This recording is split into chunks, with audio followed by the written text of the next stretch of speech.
नमस्कार दोस्तों, आप सभी का स्वागत है मेरे YouTube चैनल पर। हम डेली बेसिस पे करते हैं DT+P का प्रीवियस ईयर क्वेश्चन पेपर। तो आज जो हम पेपर सॉल्व करने जा रहे हैं वो TGT हिंदी फीमेल का है, जिसका पेपर 4 सितंबर 2021 को हुआ था। सेकेंड शिफ्ट का पेपर है। तो आइए हम देखते हैं। इस वीडियो में हम टीचिंग मेथडोलॉजी के प्रश्न को देखेंगे। तो चलिए स्टार्ट करते हैं। Question number 1, for teacher teaching a class with large strength which of the technique is best. बड़ी संख्या के साथ कक्षा को पढ़ाने वाले शिक्षक के लिए कौन सी तकनीक सबसे अच्छी है। अगर बड़ा क्लासरूम है हमारा, तो उसमें बहुत सारे बच्चे हैं, तो उसे पढ़ाने के लिए हमें कौन सा टीचिंग टेक्निक काफ़ी अच्छा होगा। Debate, discussion, practical. देखो, डिबेट कराने के लिए अगर कम बच्चे हैं तो वो अच्छा होता है, ज़्यादा बच्चे हैं तो डिबेट कराना मुश्किल होगा। Group work with lecture, group work भी देखो, ग्रुप वर्क में भी अगर कम बच्चे हैं तो ग्रुप वर्क हम 4-5 बना देंगे तो उससे अच्छा हो जाता है ग्रुप वर्क। अगर ज़्यादा बच्चे हैं तो लेक्चर एंड क्लास नोट्स, ये हमारा सही लग रहा है। देखो, लेक्चर और क्लास नोट्स, लेक्चर और क्लास, अगर आप लेक्चर दे देंगे और फिर उसके बाद क्लास नोट्स प्रोवाइड कर देंगे तो ये इजी रहेगा। ठीक है, तो ऑप्शन नंबर 3 राइट आंसर है। नेक्स्ट क्वेश्चन देखते हैं हम। Textbook can be used as, पाठ्य पुस्तक का उपयोग डैश के रूप में किया जाता है। अब टेक्स्ट बुक का प्रयोग किस लिए किया जाता है? Entertainment, study of subject, reading, entertainment, writing. Entertainment के लिए तो नहीं करते, राइटिंग के लिए भी नहीं करते। अब यहाँ पे है स्टडी ऑफ सब्जेक्ट और रीडिंग। अब देखो, रीडिंग है मतलब केवल रीडिंग दे रहे हैं बुक को लेके, ठीक है, तो ये हमें ज़्यादा उतना अच्छा नहीं लग रहा है। स्टडी ऑफ सब्जेक्ट, अगर किसी सब्जेक्ट को लेकर हमें पढ़ना है तो उसके लिए हमें बुक की ज़रूरत है, टेक्स्ट बुक की ज़रूरत होती है। ठीक है, तो स्टडी ऑफ अ सब्जेक्ट, तो ये हमें सही लग रहा है। ठीक है, ऑप्शन नंबर 1। नेक्स्ट क्वेश्चन देखते हैं। Without communication people dash can interact with each other. भाई, कम्युनिकेशन हो ही नहीं रहा है तो इंटरेक्ट कैसे कर पाएंगे? नहीं कर पाएंगे। Can understand with each other, नहीं, अंडरस्टैंड भी नहीं कर पाएंगे। Can not interact with each other, ये हमें सही लग रहा है कि कोई इंटरेक्ट नहीं कर पाएगा। Can not appreciate to each other, अगर ऑप्शन में 3 नहीं होता तो इसको हम सही कर सकते थे। अप्रिशिएट की तो बात ही नहीं की जा रही, कम्युनिकेशन हो रहा है ना यहाँ पे, तो ये भी हमारा क्या है, गलत है। संचार के बिना लोग डैश एक दूसरे के साथ पारस्परिक क्रिया नहीं कर सकते। ठीक है, option number 3 right answer. Next question देखते हैं हम। The process of living a language with the help of the environment and with fever efforts is called. Language acquisition, language device, passive language learning, language content. देखो, वातावरण की सहायता से और कामतर प्रयासों से भाषा छोड़ने की प्रक्रिया को कहा जाता है। अगर हम भाषा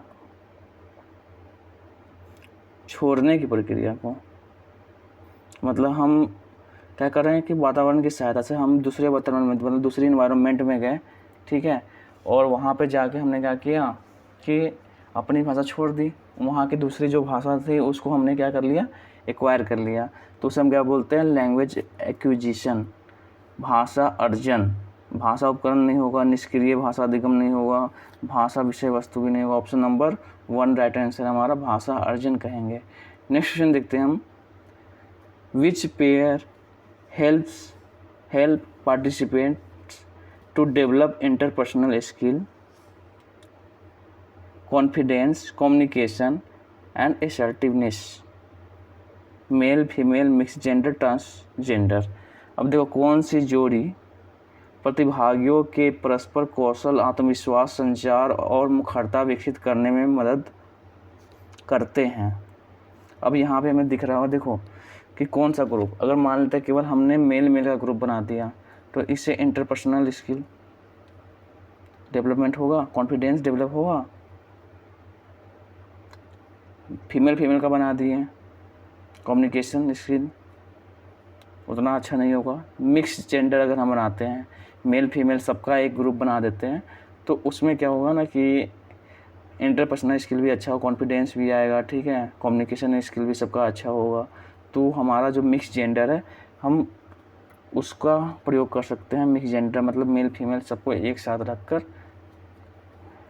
पेयर बना सकते हैं, ठीक है, ग्रुप बना सकते हैं।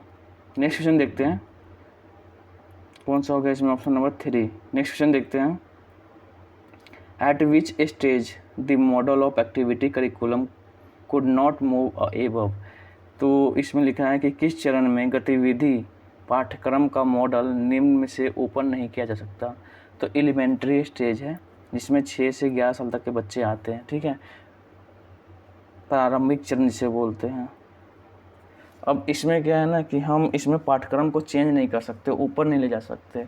जो पाठ्यक्रम हमारा एक बनाया गया है, ठीक है, हम पाठ्यक्रम को वहीं रख सकते हैं, इसको और ज़्यादा बढ़ा नहीं सकते हैं, ठीक है। तो ये हमारा है एलिमेंट्री स्टेज, प्रारंभिक चरण। ऑप्शन नंबर 3 राइट आंसर है। नेक्स्ट क्वेश्चन देखते हैं, what is not an aspect of inclusive education, essential service, support service, peripheral service, social service. कौन समावेशी शिक्षा का पहलू नहीं है। अब देखो इसमें दिया है इसेंशियल सर्विस आवश्यक सेवा, सपोर्ट सर्विस सपोर्ट करने, जैसे उसमें क्या ना इंक्लूसिव एजुकेशन में सभी बच्चे एक दूसरे से सपोर्ट करना भी सीखते हैं, ठीक है, जो उनको ज़रूरत की चीज़ होती है वो तो सीखते ही हैं इसेंशियल सर्विस, ठीक है, लेकिन सपोर्ट करना भी एक दूसरे को सीखते हैं। फिर उसके बाद है पेरिफेरल सर्विस। पेरिफेरल सर्विस में इसमें क्या होता है कि इन्वायरमेंट से बच्चे मतलब जैसे वहाँ पे इंटरेक्ट करते हैं कि इन्वायरमेंट जैसा होगा तो वो उसी टाइप का क्या करेंगे, वहाँ इन्वायरमेंट से भी कुछ लर्न करते हैं, वो सीखते हैं, तो वहाँ पे पेरिफेरल सर्विस और सोशल सर्विस। अब इंक्लूसिव एजुकेशन में सोशल सर्विस उतना देखने को नहीं मिलता है, ठीक है। सपोर्ट सर्विस तो है, देखो एक दूसरे को सपोर्ट कर रहे हैं, लेकिन सोशल सर्विस की बात वहाँ पर नहीं होती है, ठीक है। तो ऑप्शन नंबर 4 राइट आंसर है। नेक्स्ट क्वेश्चन देखते हैं हम, when a variety of materials is used in school what is it called, material omission, material substitutions, material expansion, material adaptation. जब विद्यालय में विभिन्न प्रकार की सामग्री का उपयोग किया जाता है तो उसे क्या कहा जाता है।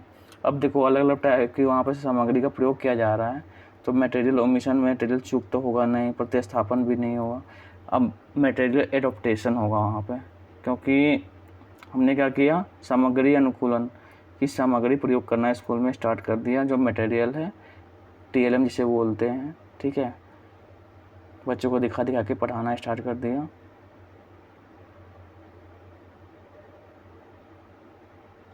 Option number 4 right answer. Next question देखते हैं हम, growth term represent purely which sense of a person. वृद्धि शब्द विशुद्ध रूप से व्यक्ति के किस भाव को प्रतिनिधित्व करता है। अब देखो ग्रोथ फिजिकल एस्पेक्ट से है, ये तो आपको पता ही है। जो डेवलपमेंट है ये बहुत चीज़ों की बात करता है, आपका पर्सनालिटी डेवलपमेंट की बात करता है, इंटेलेक्चुअल डेवलपमेंट की बात करता है, लेकिन जो ग्रोथ टर्म्स है केवल फिजिकल डेवलपमेंट की बात करता है। तो option number common, political, logical. तो लॉजिक वॉजिक की सब बात कौन करता है, ग्रोथ नहीं करता, डेवलपमेंट करता है, ठीक है, लॉजिक। केवल फिजिकल की बात कौन करता है, ग्रोथ करता है। ऑप्शन नंबर 2 शारीरिक। नेक्स्ट क्वेश्चन देखते हैं, अब what are the type of drama. Drama के कौन कौन से टाइप्स होते हैं, linear drama method, process oriented method, process oriented drama. तो इसमें ऑप्शन नंबर 2 राइट आंसर है। कहानी, नाटक, संगीत नाटक, भाषा नाटक, वर्णन नाटक, रैखिक नाटक विधि और प्रक्रिया उन्मुख विधि।